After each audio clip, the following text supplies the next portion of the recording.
Thank you so much for being here with me today. Thank you. It's nice to be here, and I'm glad you thought of me to be part of this special project that you're working on. Of course. What do you do, and how would you describe yourself? I think more than anything, I would describe myself as a journalist. I'm a journalist through and through. I started as a journalist when I joined CNN in 1996. I like to look for stories, to tell good stories that have an impact to people and can affect and change their lives.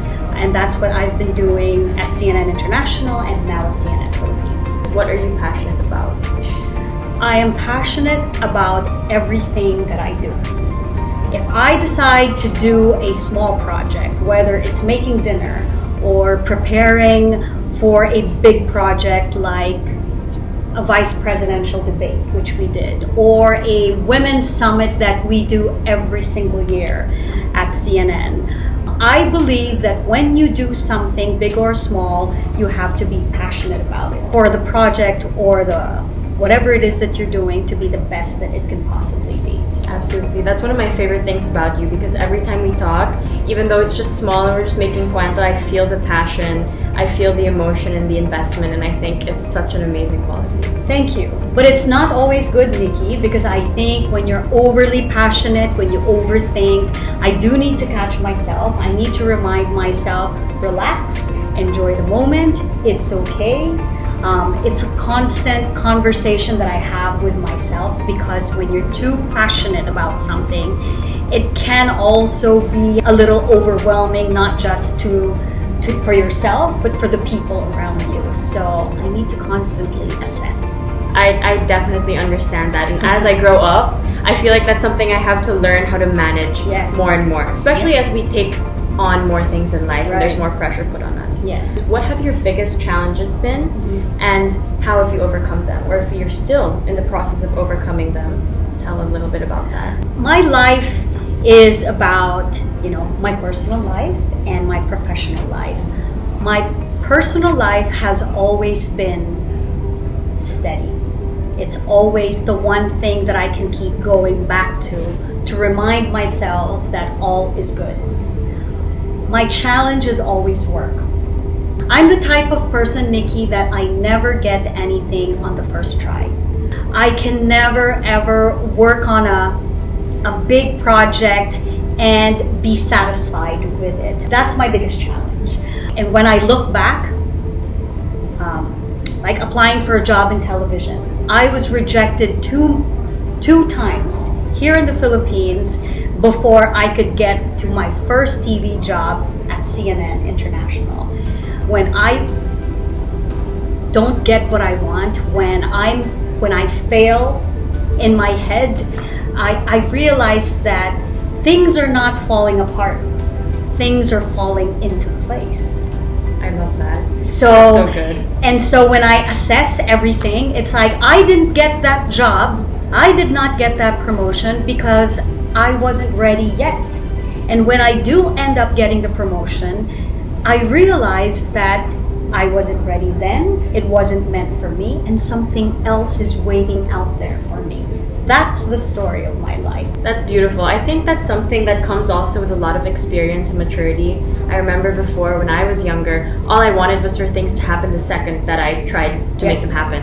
And I really tried hard, I'd set everything up. I wanted to be step 1, step 2, step 3, but that's really not how life works. And if there's anything I've learned growing up with great female influences like yourself, it's that often rejection or failure, something that feels like a loss, is really just another step that's bringing you to a better place. Exactly. That's more meant for you. Yes, and that's what I've found out over the years.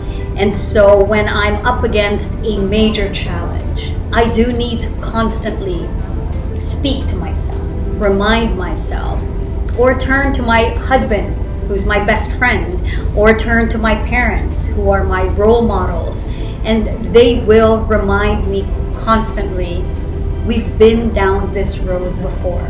You know that things will work out in the end. And I think that's what life is all about. There are things that happen for a reason. And we've heard that so many times. That's wonderful. And I think you make a really interesting point about how the people in your personal life help you achieve everything that you have and continue to in work. I think when you're thinking about women in the business world, there's often this narrative that women who are successful professionally have problems personally or at home. But in your case, I feel like your success at home and at work are tied together. Yes, it's not perfect, but they are my rock. My family is the one thing that keeps me sane. My family inspires me. They are at the very core of my being, and everything and anything that I do is for them or with them. And no matter what, I feel like I'm so blessed at the end of the day. Again, my husband would often say to me, but look at what we have. And then when I stop and think about it, all is good again. What then are you proudest of, and how did you get there? That's really hard to say, but I am proud of my family. I am proud that we're together and believe in each other, that we inspire each other. Especially, for example, with my husband, we left Atlanta to move to Hong Kong because he wanted me to shine. He saw an opportunity for me and less for him. I am proud of that partnership that we have developed over the years, because it's not really just about one person. It's about what is good for the family. So like I said, I keep going back to my family. And as I also said, it's not perfect. We have these arguments, disagreements, but at the end of the day, it is that family unit that I truly, truly believe in and I'm so proud of, that helps me do what I need to do. It is the one thing that has helped and shaped me as a human being, from my parents, my grandparents who have taught me so many lessons in life. I think I've become who I am because of that love, that affection, the trust that I have enjoyed over the many years that I have been around. That's what makes me proud. These are the things that help me become who I am, and in the process, I'm able to do my job, my tasks, my mission in life, as well as can be. Okay, that's, again, we go back to this narrative, I think, of everyone thinks that women have to choose, but in your case, you haven't. And because you've brought together all these different elements of your life, it's made you stronger, and people around you too. Yes, but Nikki, you have to understand that in the process of us choosing to go to Hong Kong, us leaving behind our very stable life in Atlanta to move to Hong Kong, sacrifices had to be made. For example, my husband did not have a full-time job anymore when we moved to Hong Kong. He started to freelance for CNN. And when we moved here in Manila, it's not like he can easily work.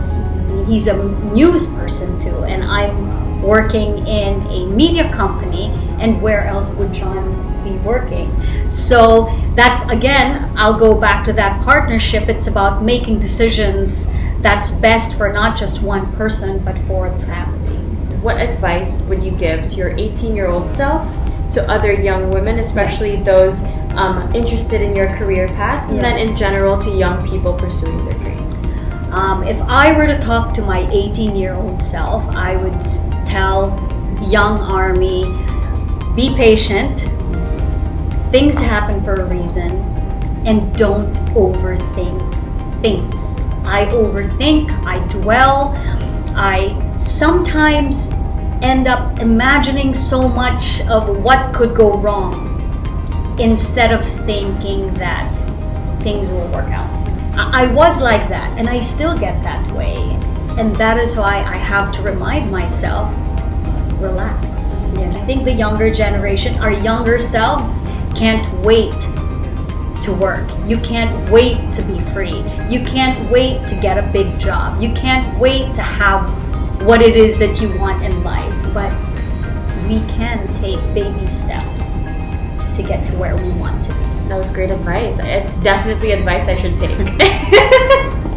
It's you will miss that. I do miss being young. I do miss not having so many responsibilities. And you have to be careful what you wish for, because when it does happen, you're like, I just wanted to have a nap. I just wanted to not care. I just wanted to not pay bills. That's very true. And then the next thing you know, you have far more responsibilities than you can handle. So enjoy the moment. Thank you so much. What is something in your life that you'll never forget? This particular moment that we're facing right now, this pandemic, this moment of uncertainty, is the one thing in my life that I will never ever forget. It's unheard of for me. I've never seen anything like this before. And there is so much about life that will change forever. I thought that when I experienced the 9/11 attacks, and I was working in Atlanta and my husband was working in New York and Washington DC when all of these things were happening, I thought that would be one of the most unforgettable moments of my life, because things changed. All of a sudden, you can't just get on a plane with a bottle of water. All of a sudden, you need to remove your shoes and everything needs to be checked. Life as we knew it changed so much then. Life as we know it now is it's just so different and so uncertain that I don't think anyone who will remember this, old enough to understand this, will ever forget this moment. It's very true. Is there anything else you would like to add for our viewers today? No, it's really nice to have this opportunity to speak to somebody like you who wants to learn and understand, life from people you believe in, people you admire, and I'm honored that I've been chosen, because it also inspires me to do better, because there are people out there who are looking up to me, and it's a huge responsibility, and it's a nice reminder that learning should never ever stop. In the same way that you're learning from me, I am learning from you. And it inspires me to do even better in everything that I do, because of that responsibility that I have to the younger generation, not just to my children, but people who will grow up and be the ones who will set good examples to the younger generation. So thank you for having me. Thank you for doing this. And I just think it's wonderful, because everything you were saying about you feel that it's your responsibility to the younger generation to do what you do in the way that you do it. I feel the same way, except in reverse.